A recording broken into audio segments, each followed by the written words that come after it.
Sai Ram. Let me take you back to the 1990s, where in Prashantinilayam, Puttaparthi, in the Darshan grounds, there was a school student who was sitting very worried and fearful. The darshan had just been completed and Swami had taken in a few people for interviews. In possibly an hour or so, there would be the bhajans, and this was the time when everybody sat silently in the hall, and this boy was filled with fear and worries. Why? Because the next day was the examination, and though he had prepared for the examination, he knew from his past experience how sometimes these tests and examinations could be very tough, and he feared for what would happen the next day. He was reading there, but his focus was not on his studies because worry and fear plagued him. That is when, suddenly, out of the blue, Swami walks and comes straight to him and then tells him to get up and asks him, "What is your name?" And he replies, "Swami, achinta." Now Swami just smiles at him as if to indicate, don't forget that, don't forget your name, and then turns around and walks back. Now this boy is pleasantly surprised and he's very, very happy at this unexpected, beautiful interaction with Swami. But he's wondering, what is the meaning of this interaction? Swami just came, asked him his name and went back. And then it strikes him. Achintya, the name means one who is beyond chinta or worry. Swami is indicating to him, don't forget the meaning of your name. You are not supposed to be fearful and worried. Go beyond that. Chinta or worry is something that plagues all of us, and it is something that snatches away our happiness. That is why, Swami would always say, Chinta mat karo, chintan karo.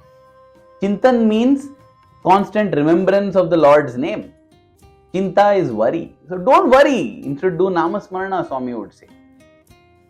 It is worry and fear that are the greatest thieves of our happiness. They don't allow us to be happy. While our goal in life is to always be happy. Every moment, every time. Permanent happiness. What we call bliss. We are in pursuit of bliss, not happiness. Not happiness that goes away in some time or happiness that reduces in its intensity. We want bliss.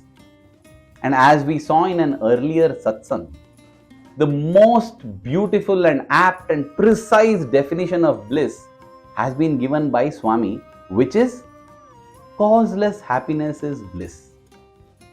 Whenever we are feeling happy, let us examine what is the cause for this happiness. If we are able to find the cause for that happiness, then it is not bliss. Because causeless happiness is bliss. Why is that so? Because if our happiness has a cause, the moment that cause is removed or is gone, the happiness also is gone, right? And if I want permanent happiness that is beyond worries, beyond fears, I need to have causeless happiness.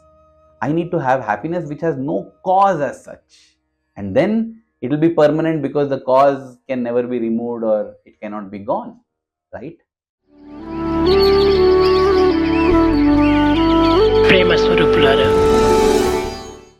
So now it would be good to explore and examine what are the reasons we are in fear and worry.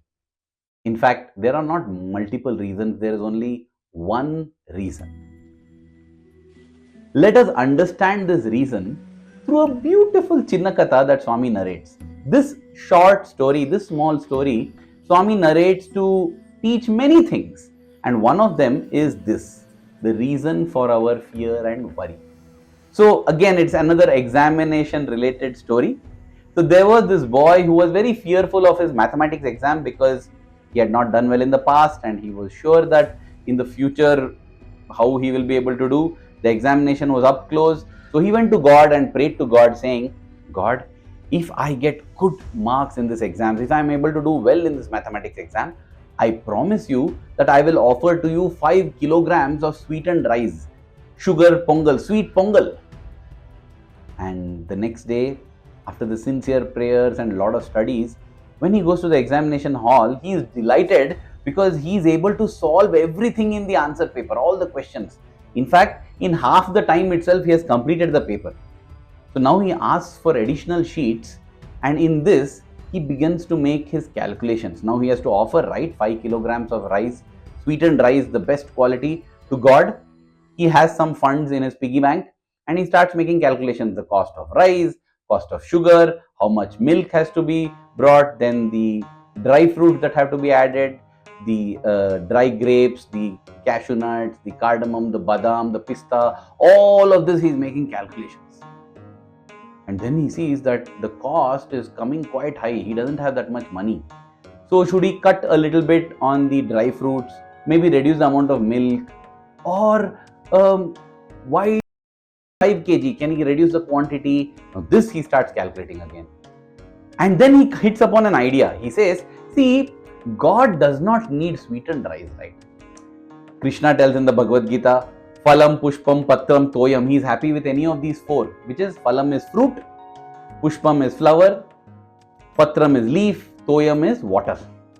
So I will buy a rose flower, maybe a couple of bananas. Leaves there are abundant in my garden itself. And water is also there available at home. So I'll offer this. Oh, now when he does calculation, so much money is saved. Wonderful. Not only can I offer these to God, I have enough money to go to a movie with my friends. How many friends can I invite? Which movie to go to? All this also he starts making notes. How much will it cost there? What will be the ticket price? What are the snacks that they can eat? All these calculations. So long and detailed he does, and then the bell goes off. It's time to submit the papers and leave. And that's what he does. But soon he is once again filled with dread, worry and fear, because he realizes that he has submitted his calculations of the sweetened rice and the movie plan in the hall to the examiner, and brought back his maths answer sheet, which he has answered so beautifully, along with him in his hand. What is the use of this? Once again, he is in worry and fear. He was in worry and fear before the exam. He is in worry and fear now. Possibly the only time he was happy and not in worry and fear was when he was actually solving the examination paper. And that is because, dear brothers and sisters, at that point in time, he was living in the present. He was focused on the present. Other times, he's either thinking of the past or the future. This is one of the root causes for loss of joy, happiness and bliss in our life, for the fear and worry that comes in our life, and that is living in the past and the future. Though our body and mind apparatus is in the present, we are always thinking of the past and future. The mind keeps going between these two, and we can't do anything because we are in the present, right? And so we are helpless, and that's why it causes fear and worry. Fear and worry, and these two eat away at our happiness. Forget bliss, they eat away at our happiness. And therefore, the secret to finding bliss, or at least happiness, is to overcome fear and worry, is to focus and live in the present, not in the past and future. Now, any illness that we have, right, there are two ways to deal with it in the medication. One is to cure the root cause of the problem. The other is to give symptomatic relief. When I have an infection, I also get fever. I'm given paracetamol to control the fever. It makes me feel comfortable, no doubt, but it is not battling that infection. It is just giving symptomatic relief. So also, when we want relief from fear and worry, we have two ways. One is battling the core infection, and the other is symptomatic relief. Now, there are many techniques and methods that are stated, which in my humble opinion are all symptomatic relief. For instance, expressing gratitude, the practicing gratitude every day, it's wonderful. It makes us feel happy. It makes us appreciate things we have in life. But it has to be done regularly. Otherwise, again, we fall back into fear and worry and unhappiness. Similarly, satsang. Listening to satsangs is wonderful. And the more we are worried and fearful, the more we should listen, because it uplifts us and takes us temporarily into possibly another plane or another perspective, which makes us feel happy. But again, that's only symptomatic relief. like paracetamol in an infection. Then we say meditation. Of course, we misunderstand meditation because Swami says none of us are actually reaching the level of meditation. Meditation has 3 levels: concentration, contemplation, and then meditation. Most of us are stuck in concentration level only. Well, these 3, what are they in detail? We can explore in some other satsang. But concentration is focusing on one object, one thing, one name, one form. Concentration helps us to live in the present, live in the moment. That is why this mindfulness, this concentration, which we call as meditation, all of this help to get us some kind of happiness. But all of these are only temporary relief. They are only symptomatic relief. The core to banishing fear and the core to progress towards bliss, which is causeless happiness, which is permanent happiness, in my opinion and my experience, is this concept of Sharanagathi or surrender. Swami had told one of my classmates in January of 2007 in Madras, Chennai, where Swami had been for the Atirudra Mahayagnam. That time Swami had asked him, what is the meaning of this Sharanagathi or surrender? And like all of us understand, he said, Swami, surrender means to offer our everything to God. And Swami said, God does not need anything from you, sir. Then, what is the meaning of Sharanagathi? What is the meaning of this surrender? Well, without going into all the details of that beautiful incident due to lack of time, Swami said, surrender is this mantra which goes as Idi na manchiko same. Meaning, in Telugu it means, this is good for me. Whatever may happen to us in life, we should be convinced and with absolute conviction say, hey, this is good for me. This is good for me. And unexpected can happen in 2 directions. Something is terrible and suddenly unexpectedly it becomes very good, or something is very good and unexpectedly it becomes terrible. These are the 2 extremes, right? And everything else is in this spectrum.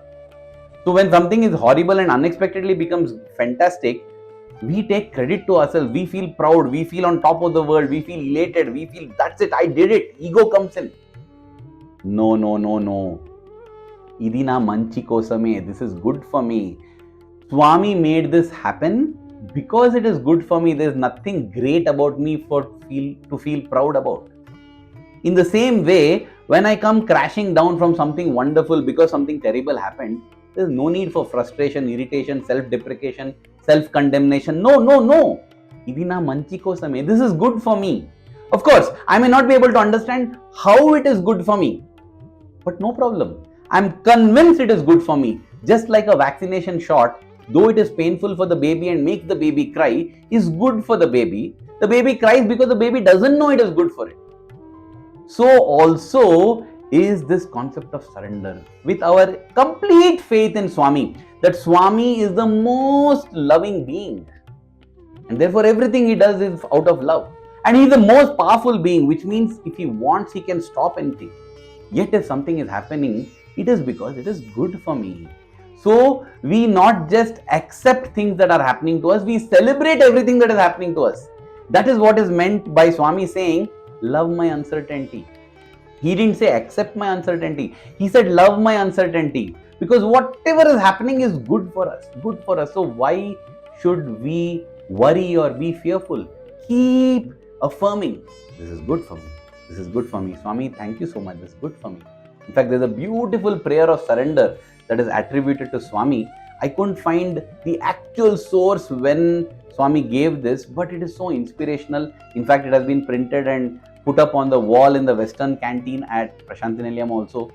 This beautiful prayer of surrender, you can search for it on the internet. Just read it. It's so beautiful. It's so reaffirming. And I have found it practically, it helps. This attitude of surrender, where irrespective of what happens, I feel it is good for me. It helps me remain in the present, focused on the present and happy. It takes me closer to realization of the ultimate truth. And that ultimate truth realization is the only final and complete permanent way of achieving bliss. And that is finding out the truth about ourselves. Who am I? I began with the story of Achinta, right? Where Swami came and told him, don't forget your name. That same thing Swami tells us in multiple discourses. Swami says, Shrunvantu Vishwe Amrutasya Putra. He says, don't forget your name is Amrutasya Putra, children of immortality. You are all children of immortality. Don't forget that.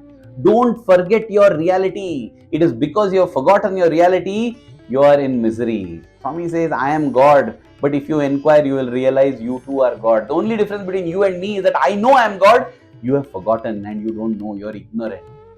Dear brothers and sisters, the only way to achieve bliss is to realize our reality, and therefore, I would highly recommend that every day we spend some time in contemplating on this question: who am I?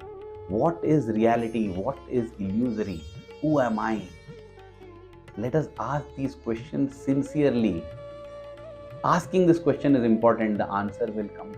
It will come from within. The answer will 100% come.